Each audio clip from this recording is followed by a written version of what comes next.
Hi hello and welcome. എന്തല്ല സുഖല്ലേ? ഇന്ന് ഞാൻ നിങ്ങൾക്ക് എൻ്റെ ഈ ഹെയർ എങ്ങനെ 15 മിനിറ്റ്സ് കൊണ്ട് ഇങ്ങനെയാക്കി എടുത്തെന്ന് കാണിച്ചു തരട്ടെ. ഇതിനായിട്ട് ഞാൻ ഇന്നിവിടെ യൂസ് ചെയ്യുന്നത് ഐക്കോണിക്കിന്റെ 3-in-1 ഹോട്ട് എയർ ബ്രഷും ഡ്രയറും കൂടെ വരുന്ന സെറ്റാണ്. ഇതെനിക്ക് എൻ്റെ ഒരു ഫേവറേറ്റ് പേഴ്സൺ ഗിഫ്റ്റ് ചെയ്തതാണ്. ആദ്യം തന്നെ ഞാൻ ഡ്രയർ അറ്റാച്ച് ചെയ്ത് മുടി ഒരു 50-60% ഉണക്കി കൊടുത്തു. നമ്മൾ 50-60% മുടി ഉണക്കണത് എന്തിനാന്ന് വെച്ചാൽ നമ്മൾ ഇത് കഴിഞ്ഞ് ഹോട്ട് എയർ ബ്രഷാണ് യൂസ് ചെയ്യാൻ പോകുന്നത്. അപ്പൊ ഹെയർ കുറച്ച് വെറ്റായിട്ടിരിക്കണം. പിന്നെ ഇതിന്റെ ഇടയിൽ എൻ്റെ മൊണാൾട്ടൊക്കെ കാണും, നിങ്ങൾ അതൊന്നും കാര്യമാക്കണ്ട. പിന്നെ അത് കഴിഞ്ഞിട്ട് ഞാൻ എൻ്റെ ഹെയർ രണ്ട് സൈഡിലും പാർട്ടീഷൻ ചെയ്ത് നല്ലപോലെ കോംപ് ചെയ്ത് കൊടുക്കുന്നുണ്ട്. കോംപ് ചെയ്ത് കൊടുക്കുന്നത് എന്തിനാന്ന് വെച്ചാൽ ചെടയൊക്കെ കളഞ്ഞു വെച്ചാൽ നമുക്ക് കുറച്ചും കൂടി ഈസി ആയിട്ട് ഹെയർ സ്റ്റൈൽ ചെയ്യാൻ വേണ്ടി പറ്റും. അല്ലെങ്കിൽ നമ്മൾ ഇതിങ്ങനെ ഇട്ടാക്കുമ്പോൾ നമുക്ക് നല്ലപോലെ തലവേദനിക്കും. പിന്നെ ഞാൻ സെറൊക്കെ അപ്ലൈ ചെയ്തിട്ട് ഹെയർ ആവശ്യമുള്ളത് എടുത്തിട്ട് ബാക്കി കെട്ടി വെച്ച് കൊടുക്കുന്നുണ്ട്.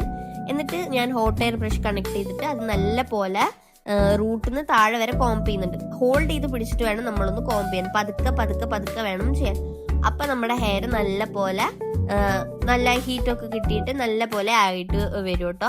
പിന്നെ ഇത് യൂസ് ചെയ്യുമ്പോൾ മുഖത്തേക്ക് നല്ല പോലെ ചൂടടിക്കും. കാരണം സ്ട്രെയിറ്റ്നർ ഒന്നും പോലെയല്ല, ഇതിന്ന് കാറ്റ് വന്നിട്ടാണ് നമ്മുടെ മുടി ഇത് സ്റ്റൈൽ ചെയ്യുന്നത്. അപ്പൊ ആ കാറ്റ് നമ്മുടെ ഫേസിലേക്കൊക്കെ അടിക്കും. പിന്നെ പറയാന്ന് വെച്ചാൽ എനിക്ക് ഫ്രണ്ടിൽ ചെയ്യാൻ ഭയങ്കര ബുദ്ധിമുട്ടുണ്ടായിരുന്നു.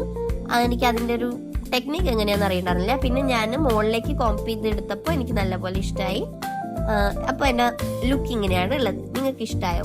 ഇതിന് ഞാൻ വെറും 15 മിനിറ്റ്സേ എടുത്തുള്ളൂ, അതിന് കൂടുതലൊന്നും എടുത്തിട്ടില്ല കേട്ടോ. സാധാരണ സ്ട്രെയിറ്റ്നർ ഒക്കെ ഉപയോഗിക്കുമ്പോൾ എൻ്റെ മുടിക്ക് ഏകദേശം എനിക്കൊരു 1 അവറിന്റെ അടുത്ത് മിനിമം വരാറുണ്ട്. കാരണം ഞാൻ അത്രയും എഫേർട്ട് ഇട്ടിട്ട് വേണം സ്ട്രെയിറ്റ്നർ വെച്ച് ചെയ്യാൻ. എൻ്റെ അടുത്ത് ഹാവൽസിന്റെ സ്ട്രെയിറ്റ്നർ ആണ്. അതിൽ അത്യാവശ്യം ലാസ്റ്റ് ചെയ്യുന്ന ഒരു സ്ട്രെയിറ്റ്നർ ആണ്, പെട്ടെന്ന് ആവുകയും ചെയ്യും. പക്ഷെങ്കിൽ ഇതാണ് ഒരു കുഴപ്പം, കുറെ ടൈം എടുക്കും. പക്ഷെ ഇതിൽ എനിക്ക് അങ്ങനെ ടൈം ഒന്നും എടുത്തിട്ടില്ല.